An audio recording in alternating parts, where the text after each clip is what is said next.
Hey guys, it's Lady Raven, the Wild Witch, and welcome to The Witch's Inn. For some reason, I had it on my schedule this week for 2:30 instead of 2 o'clock, so I apologize for that.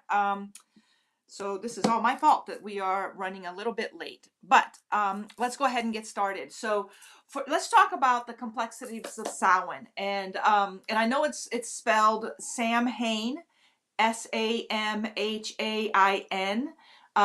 But I was taught when I started that we pronounce it Samhain.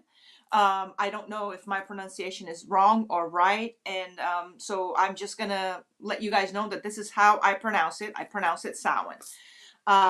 So let's talk about what the representation of this is. So the origins of Samhain is dating back to the ancient Celts. And essentially what this festival was for them was basically represented the end of the harvest. So the final harvest was completed at Samhain, and then from then on they moved on to the rest of their, it was considered the end of their harvest year.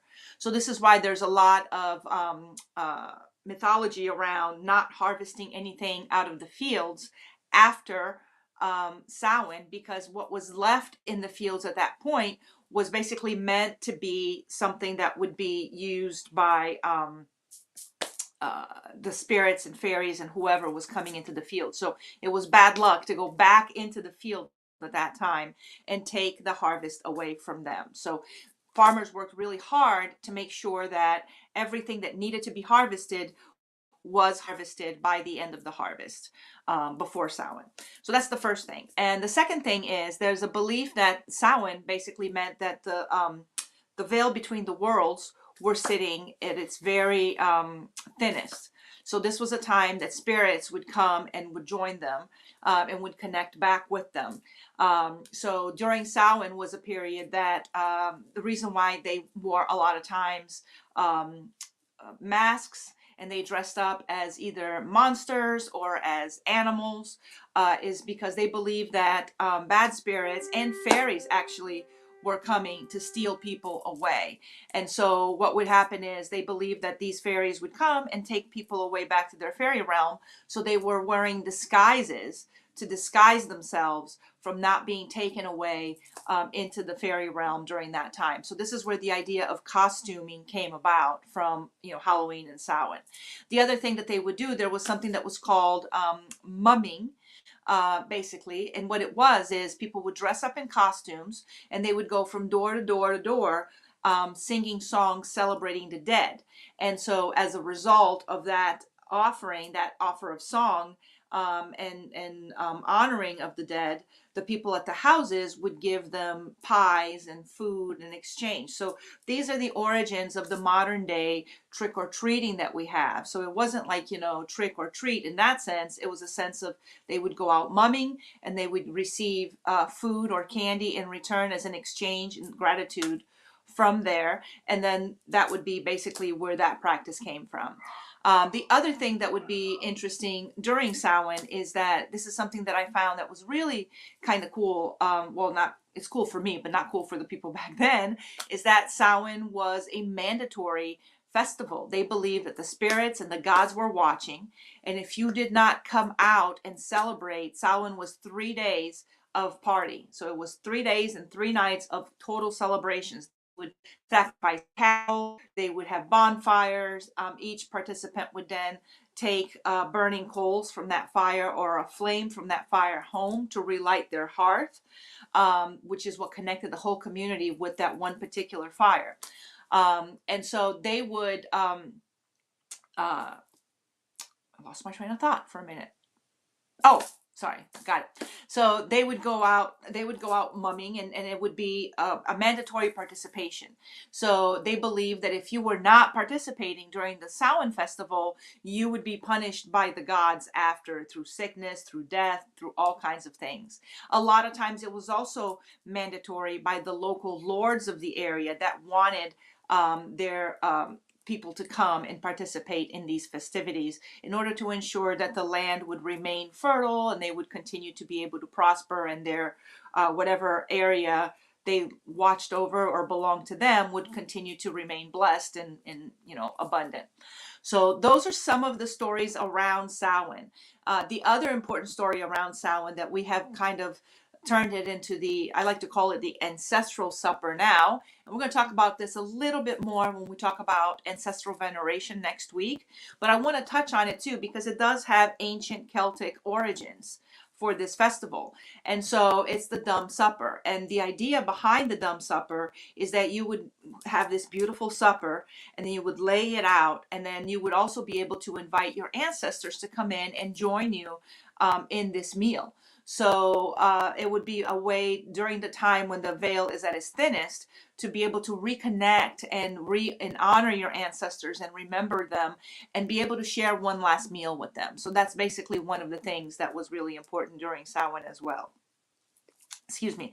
So there's multiple different ways of celebrating that. Over the years, that celebration has changed a little bit. It really kind of went out of favor all the way up until maybe the 70s and 90s, until the rise of Wicca kind of really took off and started bringing those festivals back into the light and back into something that that was celebrated in the pagan community, which had not been for quite some time. The interesting thing for me about Samhain is that there are a lot of cultures that are not related at all, but around that same time of the year, they have decided to create, to celebrate their dead. So what comes to mind to me is the Day of the Dead in Central America, Mexico, that whole area. And so back then there was the local indigenous culture at the time, which I'm not even going to try to pronounce because I suck at pronouncing names. The indigenous cultures at the time would have a ancestor veneration celebration. There would be sacrifices, there would be all kinds of stuff that would happen, but it was basically a celebration of the dead, that the dead were coming back to walk amongst us, and therefore because they were coming back, they needed to be fed, they needed to be celebrated, they needed to be kept happy so that they wouldn't kind of steal you away and take you back into the underworld. So one of the themes to me that's really interesting is when you start connecting with the theme of you have the Samhain celebration here that's going to connect in with into Celtic tradition about there's a celebration of the dead, but there's also a fear of being stolen away and taken to the other world, either to the world of the dead or to the world of the fairies. And then you look here in Central America, in Mesoamerica, you have a similar celebration that was also a fear of being taken into this world. So the idea that the veil is thin is an idea that they can pass through to us, but we can pass through on that side. So this is pretty much consistent amongst most of the cultures that celebrate some type of festival during this time. If you look at the practice of voodoo, specifically Haitian voodoo, which is what I'm trained in, there is a festival during this time that's called the Fête Gaîté, which runs from the first 3 days of November. And this is a celebration of the Gaîté house of voodoo, which is the house of the dead. And so you would celebrate, once again, same kind of situation, celebrating the dead, celebrating all those that have come before us, and giving them offerings and doing things for them to make them happy, and also celebrating the deities that watch over the dead. So that would be, the Bahons would be during that time, Mama Brigitte would be celebrated, and then the Gaîté house as a whole would be celebrated. So that's something that would happen during the Fête Gaîté when this happens around the periods of November 1st through November 3rd is when that celebration generally happens. So it's coming up as well. In other cultures, you can look, November 2nd is always a sacred day for Hecate, which is another deity of the underworld, right? So you're celebrating her time during that time as well. And then there's another festival for her that takes place on November 16th. But it's around a similar time that generally happens. So this time of the year, and we tend to have a hard dates in our minds because of the way that we work now and the way that our calendar works now. So the Gregorian calendar is going to come, it's going to show you, it's going to say, well, this date and this date and this date. It's important to remember that during those times, they didn't have the Gregorian calendar, and they looked at natural phenomena and natural occurrings around them to be able to know when the time was for Samhain. So even though we have hard dates in our minds now because we have a calendar and we write it down and this is what it is, it's important to understand that this date was not that hard. It was actually pretty fluid, and they would read the signs around them to know this is what's happening now. This is the closing of the harvest. They would look and let the earth tell them when a lot of these feasts were about to happen. We know that they happen around the same time every year, but you look and there's different dates for different things. And I think part of the reason is because sometimes the dates would change based on what the natural world would show them and the signs that would come up, and it would change back then. I hope nobody has any questions because I'm just going to continue. So if you have questions, go ahead and type them out and I'll be happy to answer them. So now when we come, we're coming up to our Samhain celebration now on the 31st. So yes, you can celebrate your ancestors, and I highly recommend, everybody has ancestors, and that is really one of the things, whatever you do during the celebration, one of the things that you want to do is do something, no matter what it is, for your ancestors. Whether you decide to have an ancestral supper celebration, whether you decide to leave an offering for them, or put something on your ancestor altar. There's a lot of traditions that will add something new to their ancestor altar every year. No matter how small it is, just to kind of grow the ancestors and count the number of times that they've celebrated them and encountered them, just to kind of have that constant reminder and that constant connection throughout the year. So there's a lot of different things that you can do. So definitely ancestors should be part of your Samhain celebration, because this is something that we are celebrating during this time. Number two, the second part of the celebration, which should be probably around any time that has to do with the closing of the year. Right, so basically this is the closing of the harvest year. So if you look back at what's happened throughout the year, all of the things we planted in planting season in Ostara, and then the beginning of the cultivation season that really started around Beltane, and then all throughout summer, all the hard work that we put into it. And then we had our first harvest at Lamas, our second harvest at Mabon, and now here's our third harvest happening at Samhain. This is a time to sit back and look and see what actually happened throughout the year. How did my projects fare this year? How did everything do for me this year? And really kind of look back and analyze how that happened. Because if you're looking now, we're moving into November, December timeframe. If you're a farmer, this is a downtime for you. This is a time where you're going to catch up on your books. This is a time when you're going to clean out your equipment. You're going to get equipment serviced. You may look at buying new equipment. This is a time of the year that you are going to kind of look and start getting yourself prepped and ready for the next season. I mean, if you're a farmer, you don't really have a lot of downtime. So during the winter time is when you get to all of these tasks, because come spring, summer, and fall, you are working your pants off and you are not going to have time to go and do that. So the time to look, this for us is a time to come inward. The earth is basically beginning its shutdown process for the winter. Everything is shutting down, everything is getting grounded, everything is closing off. And so we're getting into that hibernation state that Mother Earth is going to go into. So it's a time to look back and evaluate and say, okay, here's the things I plan to do this year. This is what worked. This is what didn't work. This is what maybe I need to try again, right? So this is not the time for you to say, okay, well, I'm going to start it again right now. You can if you want to, but the planetary energy is just not in that cycle for us. If you live in the southern hemisphere, it obviously is in that cycle, because if you're in the southern hemisphere, right now you're coming up on spring, you're not on fall. So now is the beginning of your year. But based on where we are and the way that the weather is around us, this is closing out the year for us. So it's a time to look back and say, hey, here's what I did this year, and start planning. What is my big project going to be for next year? Right. And what I find interesting is that right now we plan our lives around, we go on vacation in the summer because this is when kids are off.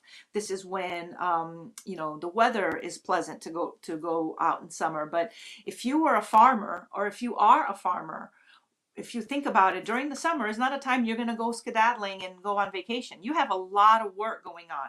Summer is a highly productive time. It's a time when the planet is giving you energy. You're pulling your energy into it. It is a time that things are happening in the summertime. And this should not be the best time for us to take vacation.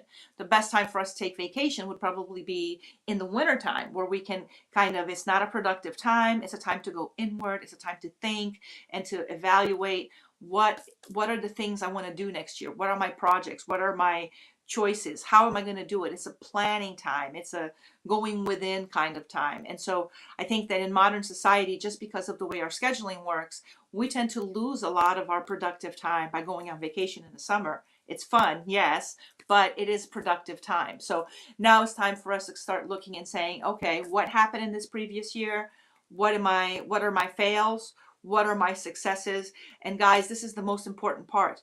Look at what worked for you. We all know what went wrong. I mean, you don't even have to think about that. That's something that comes naturally. Well, I suck at this and I suck at that and I did this and I did this and I did this.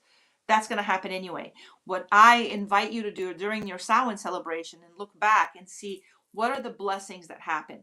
What are the things I did right? What are the things that actually worked for me? And what's the commonality amongst these things?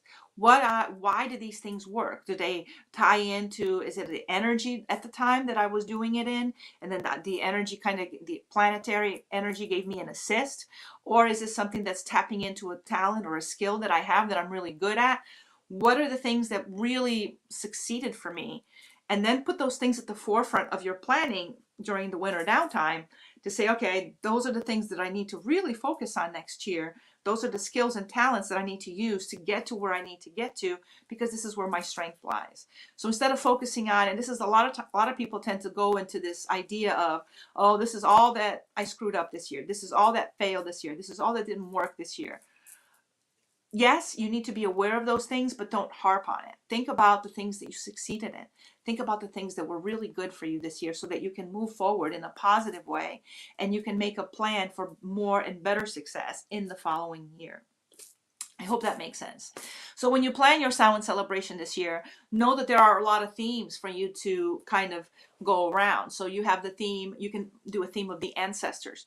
You can do a theme of connecting with spirit guides, with in my coven, this is the time we generally use our spirit board. This is the time of the year that it would be appropriate.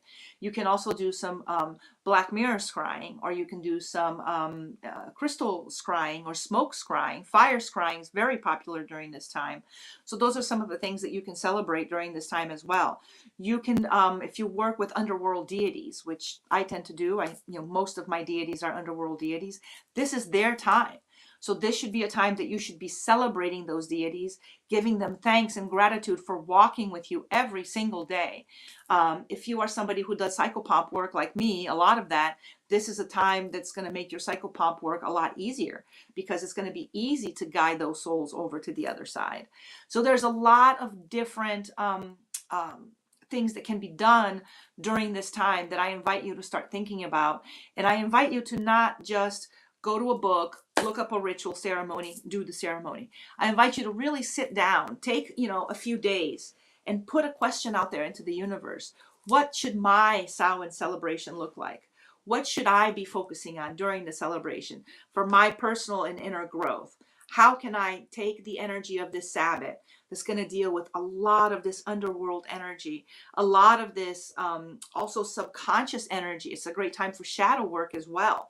So how can I take all of this energy and funnel it into a positive way to make a positive change for my life so that I can hibernate in peace, during my planning season of winter, and come out guns blazing in the spring, ready and willing to step up to the next level and really make some big changes in my life. So that's my invitation to you as to looking at that energy and deciding how it is that you want to work with it.